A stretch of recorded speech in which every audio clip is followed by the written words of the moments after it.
ఇంత పిసుకొని దాంట్లో చింతపండు కొద్దిగా వేసుకోవాలి. తర్వాత ప్యాన్ పెట్టుకొని దానిలో 1/2 స్పూన్ ఆవాలు,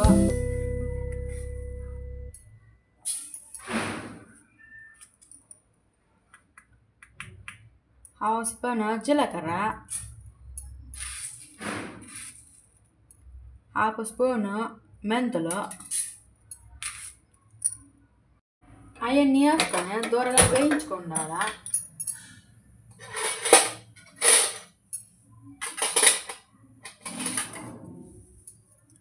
స్లో ఫ్లేమ్లో ఇట్టా కదలాడిస్తూ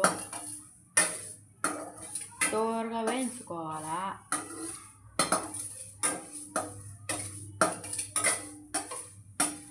దానికి ముందు టమాటాలు చింతపండు నానబెట్టుకొని ఉండాలి. అవి నానేటట్లు పక్కన పెట్టుకోవాలా.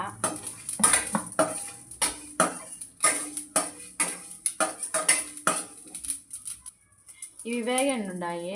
స్టవ్ ఆఫ్ చేసి పక్కన తీసుకోవాలా. చూడండి, తర్వాత మిక్సీకి పట్టుకోవాలా. మనం చేసుకునేటివన్నీ దూరగా వేయించుకునేటివి మిక్సీలో పెట్టుకోవాలా.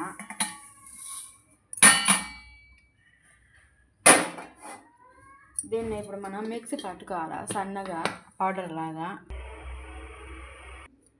అయిపోయండి అది ఇది.